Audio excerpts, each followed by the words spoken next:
Have you ever wondered what darkness lurks beneath the surface of Alabama's seemingly peaceful landscapes? Four friends, gathered around a campfire on a moonless night, are about to share stories that will make you question everything you thought you knew about the Deep South.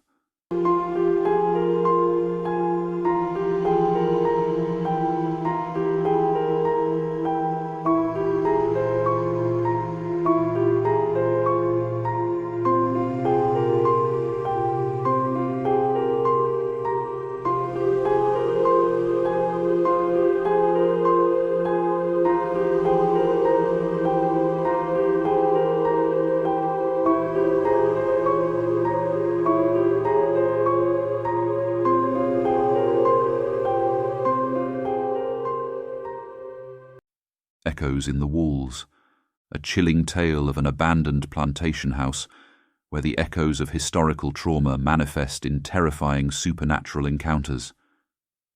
What if the walls of an old house could actually speak, and their memories were so horrific that they would drive you mad? The plantation house stood like a wounded sentinel, its whitewashed walls now grey with decades of neglect, peeling paint hanging like strips of diseased skin against weathered wooden planks. Hale County's most infamous historical landmark had been abandoned for generations, its secrets buried beneath layers of dust, decay, and unspoken trauma. Dr. Elena Rodriguez adjusted her glasses, her fingers tracing the worn leather of her research notebook. At 35, she was no stranger to investigating historical sites with dark pasts, but something about the Whitmore plantation felt different. Different in a way that made the hair on the back of her neck stand on end. The gravel crunched beneath the tires of her mud-splattered SUV as Elena pulled up to the property. July in Alabama was merciless. The humidity hung thick as a wool blanket, making her crisp white shirt cling to her skin within minutes of stepping outside. Historical records had been frustratingly sparse about the Whitmore family. As a cultural historian specializing in antebellum Southern narratives, Eleanor had spent years piecing together fragments of their story. What she knew was minimal. They were wealthy landowners. They owned hundreds of acres and numerous enslaved people. And then, nothing. The family seemingly vanished from historical records in the late 1860s, just after the Civil War. Her research grant from the university was explicit: document the house, catalogue any remaining artifacts, and prepare a comprehensive historical assessment. Simple enough. But Elena knew better. No historical site was ever truly simple. The front porch groaned under her weight, decades-old wood protesting each careful step. The front door stood slightly ajar, as if inviting her in or warning her away. Inside, the house was a time capsule of Southern Gothic decay. Ornate mouldings, now cobwebbed and dusty, hinted at past grandeur. Massive windows, their glass clouded with age, filtered sunlight into muted, ghostly patterns across the wooden floors. Elena set down her equipment: cameras, recording devices, measuring tools, and her ever-present notebook. Something felt off. Not in a supernatural sense. She was a woman of science, after all, but in a way that suggested the house was watching her. Her first hour was spent methodically documenting the ground floor. The parlour remained largely intact. A massive fireplace dominated one wall, intricate marble mantelpiece still gleaming despite years of abandonment. Portraits hung at odd angles, their subjects' eyes seeming to follow her movements. One portrait in particular caught her attention. A young woman, perhaps in her early 20s, dressed in a white plantation-era gown. Her expression was unusual. Not the typical staged, formal pose of the era, but something more haunting. Her eyes seemed to hold a depth of pain that transcended the canvas. When Elena's fingers brushed the frame, a chill ran through her body. The temperature in the room dropped precipitously, her breath suddenly visible in small, sharp clouds. As evening approached, Elena discovered a hidden door behind a massive oak bookcase in the study. It took considerable effort, years of dust and warped wood resisting her push, but eventually it gave way with a sound like a long, weary sigh. A staircase descended into darkness. Professional protocol suggested she wait until morning, bring proper lighting, perhaps even another researcher. But something compelled her forward. Each step creaked with the weight of unspoken history. The basement was not what she expected. Instead of a typical storage area, it was meticulously arranged. Shelves lined the walls, filled with journals, ledgers, and strange artifacts. A massive oak table dominated the center of the room, its surface covered in what looked like arcane symbols, etched directly into the wood. The first journal she opened was dated 1858. The Journal of Ezra Whitmore, dated 1858, revealed a darkness that defied conventional understanding. Eleanor's hands trembled as she translated the faded, precise script, her academic training battling against the growing sense of dread. Ezra Whitmore was not just a plantation owner. He was a practitioner of something far more sinister. June 17th, 1858. The land demands more, always more. The journal spoke of rituals performed in the dead of night, sacrifices that went far beyond the already brutal system of slavery. Ezra described a covenant with something that existed beneath the plantation, an entity older than the land itself, hungrier than human comprehension could grasp.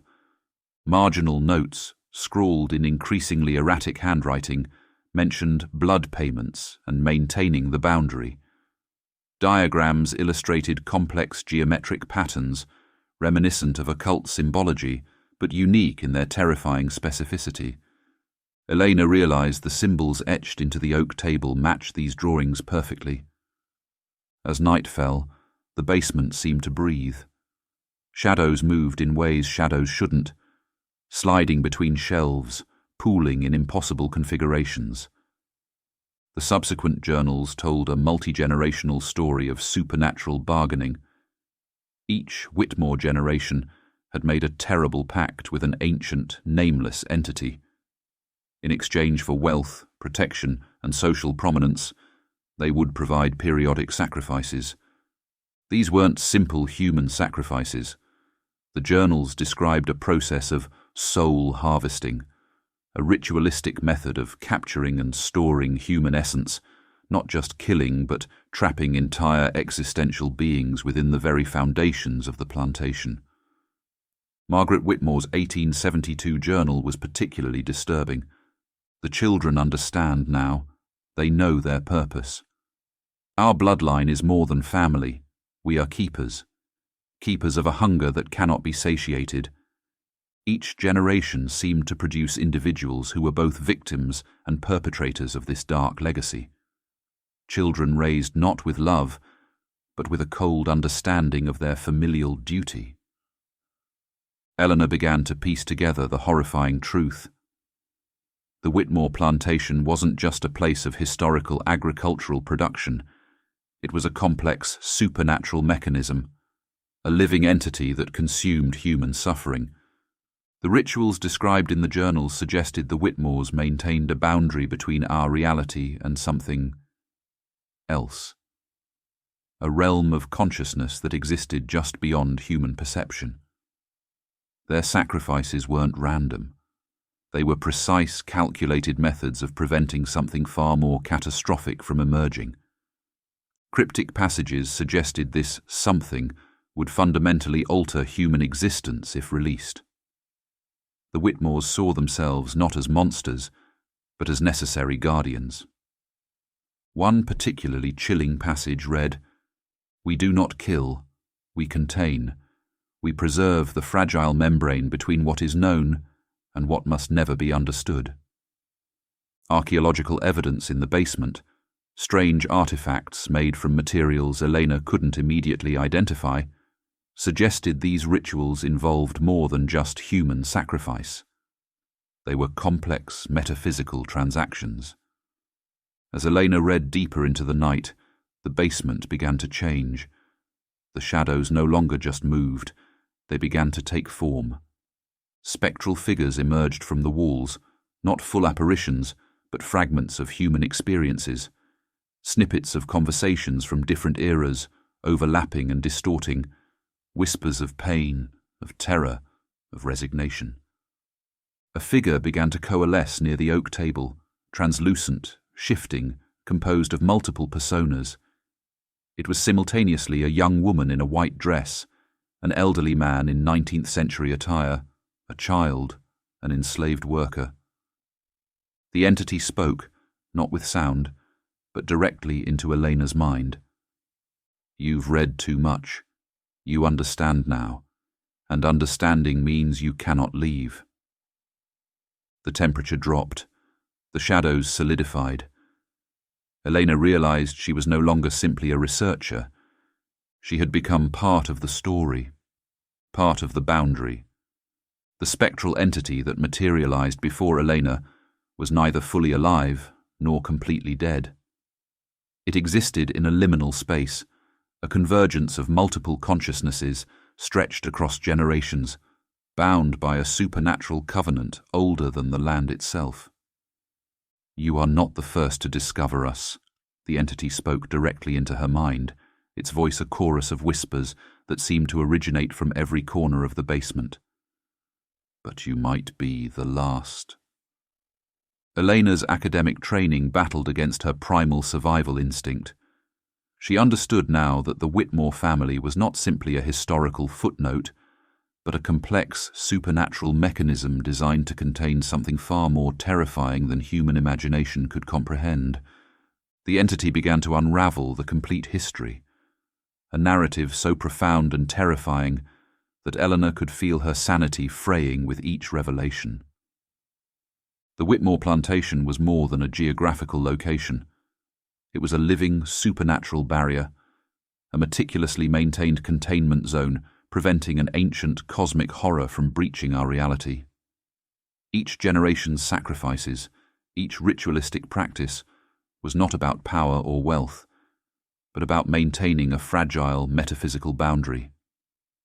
"We are not murderers," the collective consciousness explained. "We are guardians, containment specialists."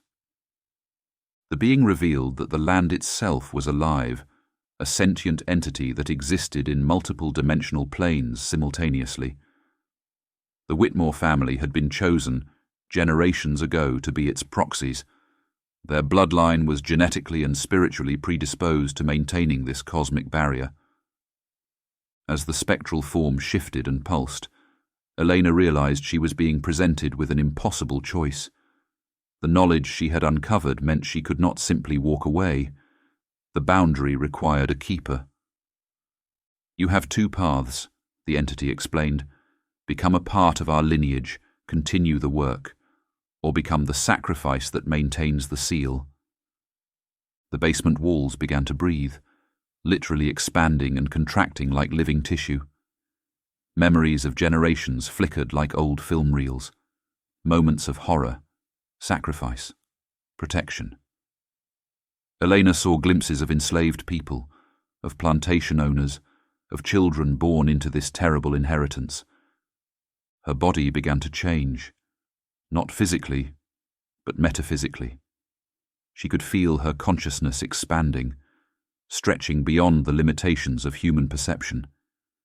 The research that had brought her here was now revealed as something far more significant, a predetermined path, a calling. The Whitmore legacy was selecting its next guardian.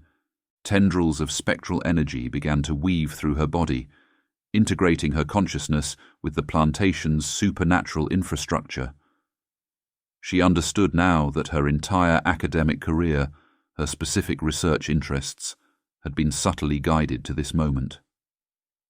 "Welcome home," the collective consciousness whispered. When the county sheriff's deputies would later investigate, they would find the basement exactly as it had always been. Dusty, silent, waiting. Dr. Elena Rodriguez's recorder would be the only trace of her presence. its final recording a whispered phrase that would haunt investigators. They're always listening, always watching. But what they wouldn't know, what no one would ever know, was that Elena Rodriguez was now the plantation. She was the boundary, she was the guardian. The cycle would continue. Years later, another researcher would be drawn to the Whitmore plantation, and the walls would be ready. Always ready. Deep in the heart of the Whitmore plantation lies a secret that defies the natural order, a place where cosmic boundaries are drawn and maintained, tethering reality itself. Elena had never imagined she would become entangled in an ancient, generational legacy, one that placed her at the center of a supernatural lineage older than recorded history. This was no ordinary historical site. The plantation held truths that transcended human comprehension, its secrets guarded by forces beyond the mortal realm. As Elena delved deeper into her research, the line between seeker and the sought began to blur, her humanity slipping precariously close to something other.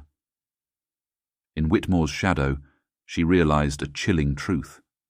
Some who study the supernatural are destined to become part of it.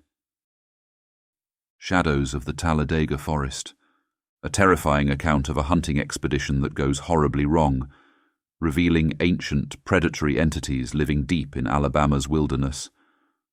What primitive horrors could be waiting in the untouched wilderness, watching and hunting humans who dare to intrude?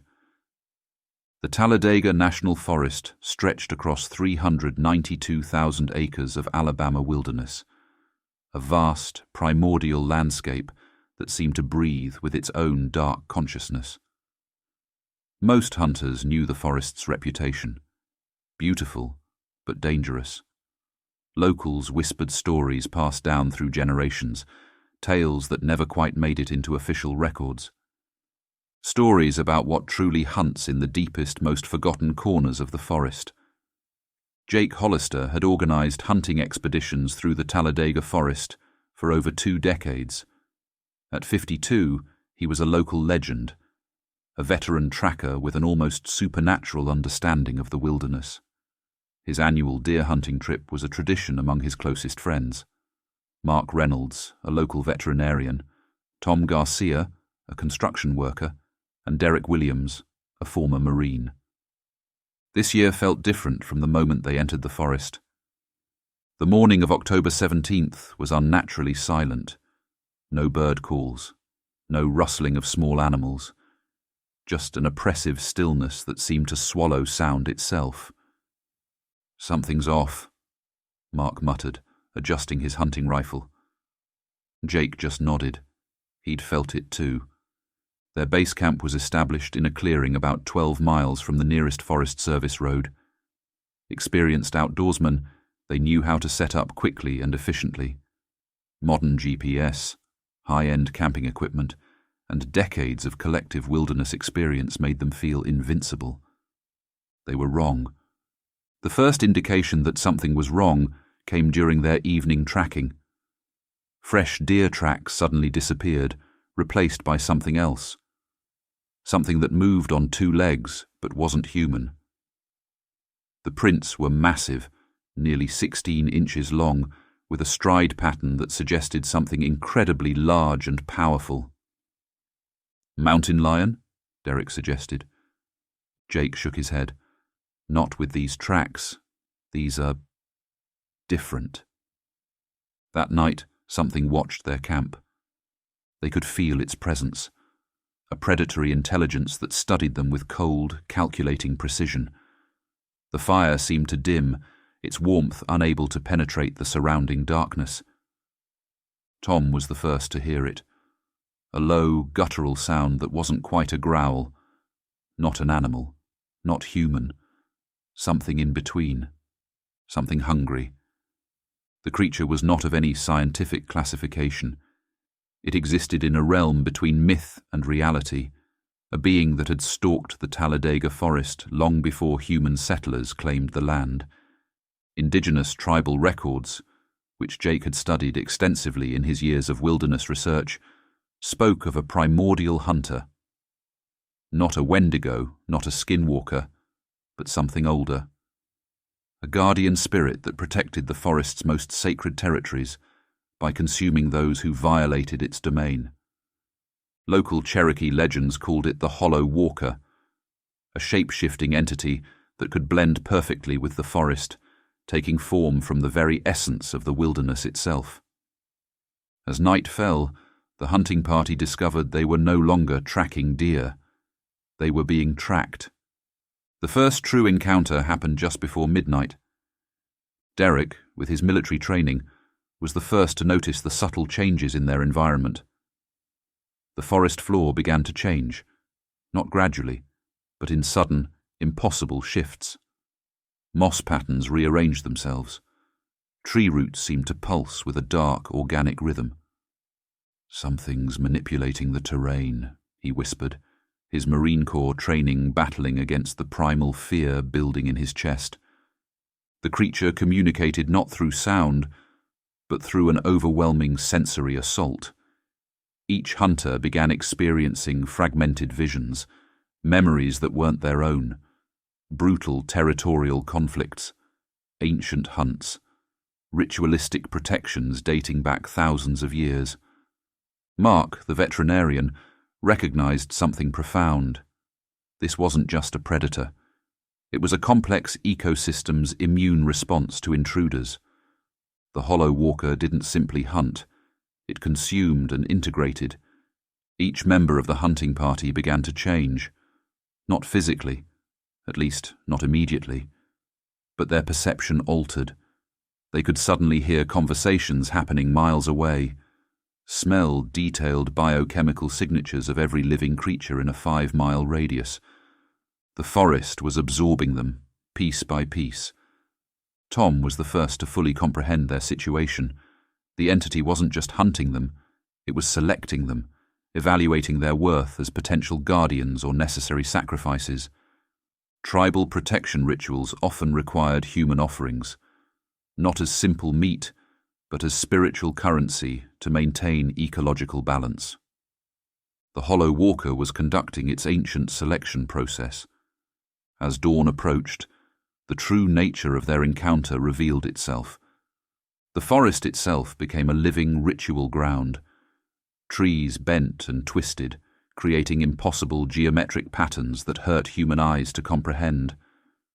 The ground became a membrane, part organic tissue, part supernatural conduit. Each hunter was systematically separated, their individual consciousness tested and probed. Jake, with his decades of wilderness experience, understood first.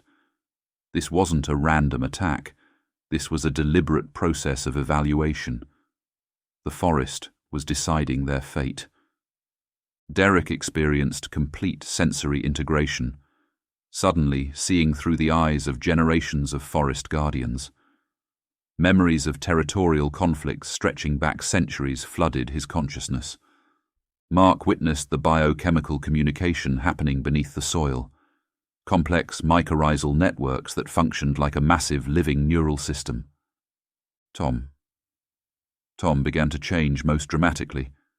His body started to blend with the surrounding environment, skin becoming bark-like, muscles transforming into root systems. He was being accepted, integrated, transformed. The Hollow Walker made its final selection. The moment of final transformation arrived with a silence more profound than death itself. Jake Hollister, the most experienced of the hunting party, understood first. The Hollow Walker wasn't simply a predator. It was the forest's immune system, a living, breathing mechanism of ecological preservation that had existed long before human civilization and would continue long after. Of the 4 hunters, only 2 would survive. Not as humans, but as something else entirely. Tom Garcia was fully integrated first. His body had become a living conduit, part human, part forest organism. Bark-like skin replaced his flesh, root systems intertwining with his muscular structure. He was no longer a man, but a guardian. a living sentinel of the forest's most sacred boundaries. Derek Williams experienced a different fate. His military training and survival instincts made him a perfect candidate for a different role. His consciousness was fractured and redistributed, becoming a collective memory, a warning system embedded within the forest's intricate communication networks. Mark and Jake faced the most brutal evaluation. The forest floor became a living membrane, pulsing with ancient rhythms. Spectral tendrils emerged from the ground, probing their minds, their very essence. Each memory, each moment of their lives was examined with cold, precise calculation. What value do you bring to this ecosystem? The question wasn't spoken, it was felt. A metaphysical assessment that stripped away human concepts of individuality and purpose. Mark's scientific mind, his understanding of biological systems, saved him, partially. He would become a different kind of guardian, not fully integrated like Tom, but connected. A human consciousness that could bridge the gap between the forest's ancient intelligence and the outside world. Jake Hollister was deemed partially acceptable, partially threat. His body began to fragment, not die, not completely transform, but distribute. His consciousness spread through the root systems. His memories became part of the forest's collective knowledge. His tracking skills, his decades of wilderness understanding, would now protect the territory in ways he could never have imagined as a simple human hunter. When the search parties arrived days later, they would find nothing unusual. Just an empty campsite, some torn equipment, a few inexplicable biological anomalies in the soil samples. No bodies, no survivors, just the forest. Watching, waiting. Years later, hunters passing through that specific section of the Talladega forest would feel an inexplicable sense of being watched, of being evaluated, of being warned. Deep within the ancient forest, a truth lingers like the whisper of wind through the trees. The land is alive, a sentient being with its own will and desires. Its roots and boughs form a vast, interconnected system of protection, a guardian older than human memory. Here, survival is not a birthright, it is a fragile hope, precariously balanced against forces far beyond mortal control. In these shadowed depths, transformations occur, weaving changes so profound that even the bravest souls cannot fully fathom them. The forest does not simply exist, it watches, it adapts, and it decides. Tides of Blood, a supernatural thriller about a maritime family cursed by an ancient maritime entity that demands blood sacrifices. What dark bargains do some families make to survive, and at what terrible cost? Mobile Bay has always been more than just a body of water. To the Rousseau family, it was a living entity, a hungry ancient thing that demanded tribute with every generation. Their maritime legacy stretched back centuries, a history written not in ink, but in blood. Claire Rousseau stood at the edge of her family's weathered dock, watching the murky waters of Mobile Bay lap against the wooden pilings. At 32, she was the last of her direct bloodline, inheriting not just the family's struggling fishing business, but a darkness that ran deeper than any ocean. Her grandmother's final words echoed in her mind. The water provides, the water demands, never forget our covenant. The Rousseau family album was more than just photographs. It was a chronicle of a supernatural bargain made generations ago, when survival meant something far more complex than simply making a living. In 1842, Jean-Pierre Rousseau, a desperate fisherman facing economic ruin, had made a pact with something that lived beneath Mobile Bay's waters. Not a simple prayer or a metaphorical deal, but a literal blood covenant with an ancient maritime entity that existed between myth and reality. Survival for consistent, bountiful catches, payment in human sacrifices, Maritime communities understood survival differently than most. When Jean-Pierre first encountered the entity, it wasn't a monster in the traditional sense. It was a negotiator, a living contract written in biological imperative. The first sacrifice was his youngest daughter, Marie. Not killed, but claimed. Transformed into something that could move between human and maritime existence, serving as a living bridge between the family and the underwater entity. Each generation would provide one child to the waters, one child to maintain the covenant. The entity that controlled Mobile Bay was not a simple sea monster. It was an ancient, sentient ecosystem, a living membrane of consciousness that stretched across geological time. The Rousseau family's covenant was just one of many such agreements made by desperate coastal communities. Maritime folklore spoke of such entities in whispers, creatures that existed in the liminal space between biological life and something far more primordial.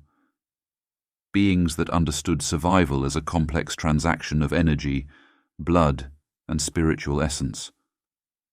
For the Rousseau family, each generation's sacrifice was a carefully negotiated process, not a random selection, but a precise spiritual currency that maintained a delicate ecological balance. Claire's great-grandmother, Isabel, had been particularly instrumental in understanding the nature of their family's supernatural arrangement.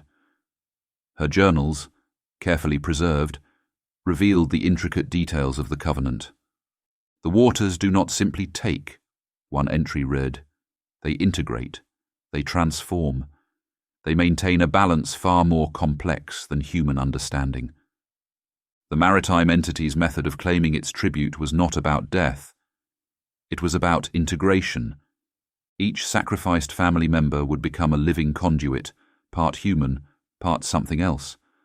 They could move between terrestrial and maritime environments, serving as intermediaries, biological bridges that maintained the supernatural ecological contract. Marie Rousseau, the first sacrificed daughter in 1842, had not died. She had been transformed.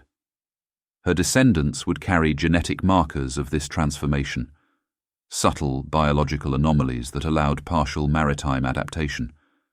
Claire's body bore these markers: slightly translucent skin, an ability to hold her breath for impossibly long periods, a metabolism that seemed to draw energy directly from salt water. The entity was preparing her, waiting. With each generation, the maritime entity collected and integrated memories, not just individual experiences, but entire familial narratives.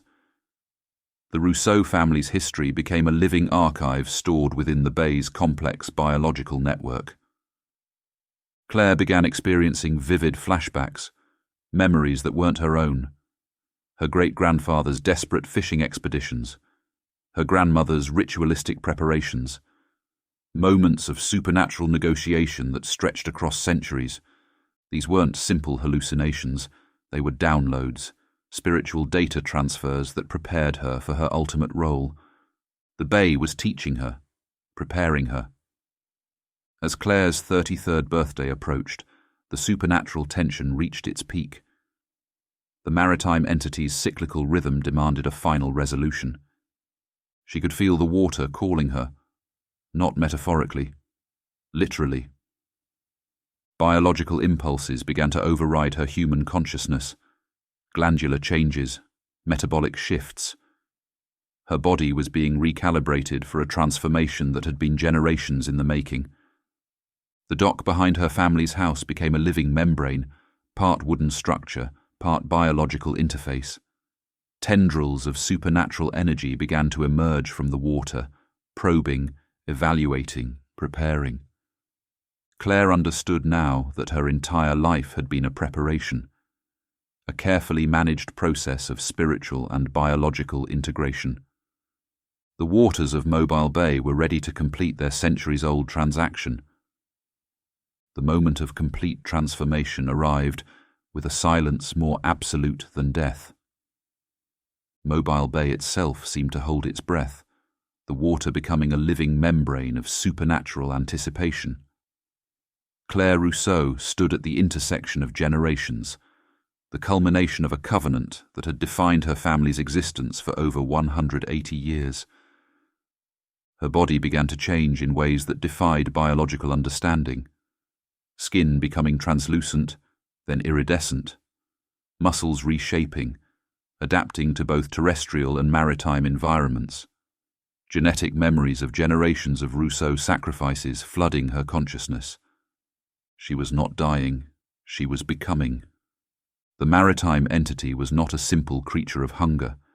It was a complex ecological intelligence that had maintained a delicate balance for millennia. The Rousseau family was just one of many such conduits, human vessels that allowed this primordial consciousness to interact with the world above water.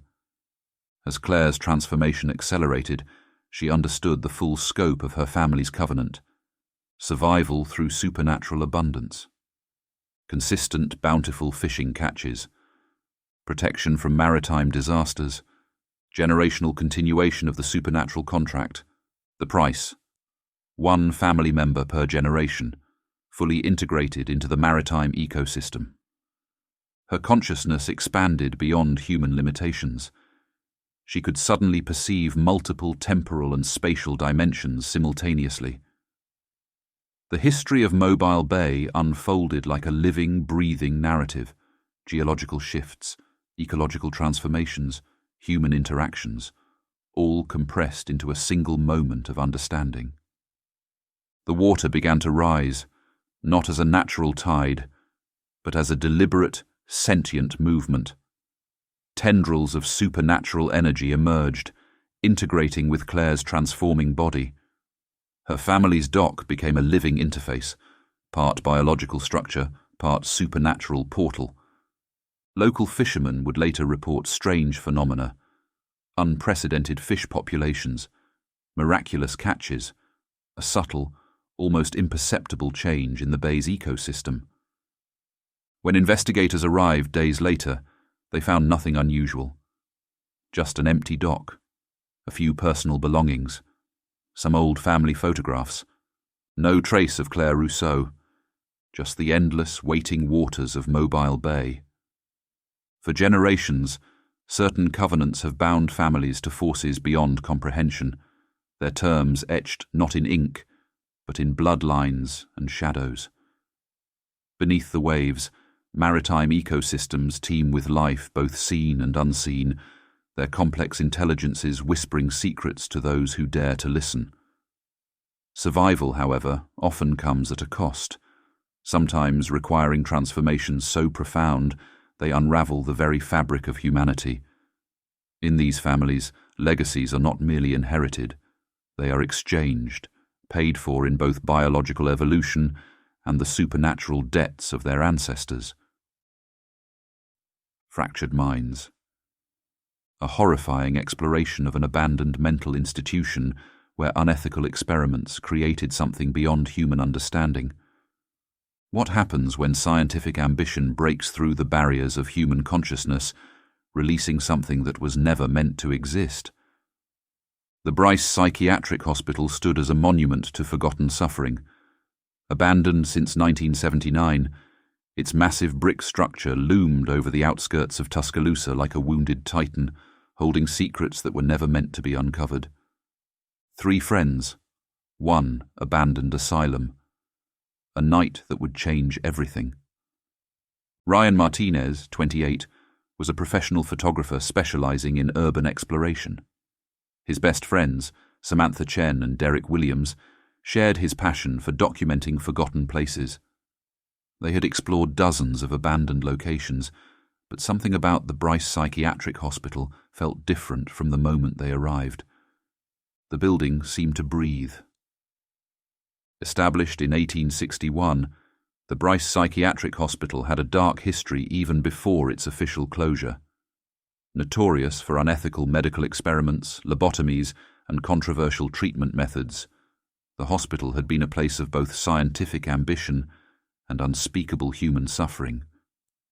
Ryan's research had uncovered fragments of disturbing reports. experiments that pushed the boundaries of human consciousness, attempts to map and manipulate the human mind that went far beyond traditional psychiatric research. Something had happened here, something that went beyond medical science. As they entered through a broken side entrance, the interior of the hospital defied normal architectural logic. Corridors seemed to shift. Rooms appeared and disappeared. The very structure of the building felt alive. Samantha's digital camera began to malfunction almost immediately. Strange electromagnetic interference created ghost images, fragments of moments that shouldn't exist, patients who seemed to flicker between different temporal states. Derek's military training kicked in. Something was wrong. Very wrong. The basement research wing was a time capsule of scientific madness. Rows of filing cabinets lined walls covered in faded, peeling medical diagrams. Ryan discovered journals that detailed experiments far beyond standard psychiatric research. Dr. Elizabeth Harrow's research notes revealed a terrifying progression. What began as standard neurological studies had transformed into something else entirely. The early entries spoke of mapping human consciousness, but later pages described attempts to literally fracture the human mind, not as a treatment, but as a method of interdimensional exploration.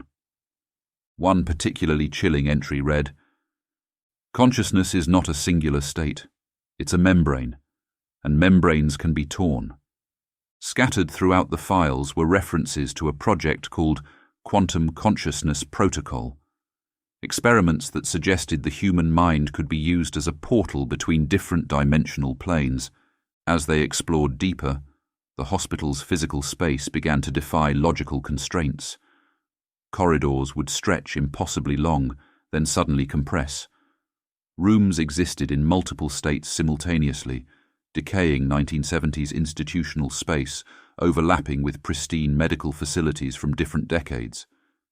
Samantha's camera continued to capture impossible images. Patients seemed to phase in and out of existence, fragmented human forms that existed in multiple temporal states. Some appeared to be screaming, though no sound emerged. Derek realized they were no longer simply exploring an abandoned building. They were witnessing the aftermath of an experiment that had fundamentally altered the fabric of reality. The human subjects of Dr. Harrow's experiments had become something else entirely. Not dead, not alive. Something in between. The research had been about more than simple medical understanding. Dr. Harrow's ultimate goal was to weaponize human consciousness, to create living portals that could bridge different dimensional realities. Fragments of patient files told a horrifying story. Volunteers who had been transformed into living conduits, minds that could simultaneously exist in multiple states. Human consciousness turned into biological technology.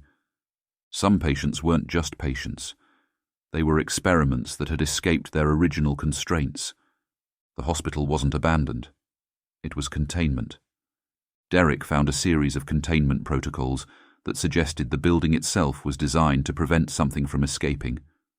Not just patients, not just experimental subjects.